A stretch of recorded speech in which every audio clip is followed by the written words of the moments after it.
अरे तायडे, अचानक फोन नाही, काय नाही, कसं काय? हे बघ दादा, मी फार विचारपूर्वक हा निर्णय घेतलाय. मला माझ्या नवऱ्यासोबत राहायचं नाही, मला डिवोर्स घ्यायचा. तुमचं परत काय वाद झालाय का? आता 3 वर्ष तुमच्या लग्नाला झाले, तू हे चौथ्यांदा येऊन मला सांगते. काय झालंय काय? रोजची किरकिर, रोजची भांडणं, त्याची आणि माझी मतं पण जुळत नाहीत अजिबात. आता गरज काय मला त्याची? मला 1.5 लाख पगार आणि तो 50,000 कुठं आणि माझे 1.5 लाख कुठं? हे बघ, आता तू निर्णय केलाच आहेस, तर मी तर काय भाऊ या नात्याने तुझ्या प्रत्येक निर्णयात सोबतच आहे. पण डिवोर्स घेणं एवढं सोपं नाही. डिवोर्स घ्यायच्या आधी 2 गोष्टी माझी ऐक. तायडे, मला एक सांग, कुठल्या नवरा बायकोंमध्ये भांडणं होत नाही, वादी होतं, अरे प्रत्येक घरामध्ये होतात. याचा अर्थ तुला की डिवोर्स घेणार, फायनल डिसिजन घ्यायचं हे चुकीचं आहे. आणि हे ना, तू बोलत नाहीये, तुझा पगार बोलतोय. हो, आहेच तेवढा पगार मला. आणि माझा पगार बघून कुठलाही मुलगा माझ्यासोबत लग्न करायला तयार होईल. तायडे, तुला काय वाटतं डिवोर्स घेतल्यानंतर तू चांगलं आयुष्य जगू शकशील? एवढं सोपं नाहीये ते. लोक तुझा वापर करतील, पण साथ द्यायला कोणी येणार नाही. कुणी लग्न, लय लांबची गोष्ट आहे.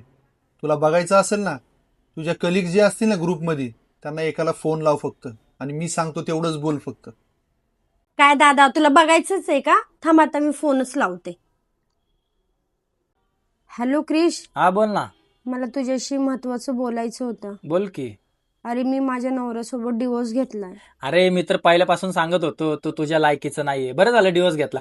पण काय टेन्शन घेऊ नको, मी आहे तुझ्यासोबत बरं का. तू माझ्यासोबत लग्न करशील का? अरे हे बघ, तुला काय कमी जास्त करायचं असेल ना, मी सगळं करेन. पण मी तुझ्यासोबत लग्न नाही करू शकत. बाकी आपण रिलेशनशिप मध्ये राहू ना, एन्जॉय करू मस्त.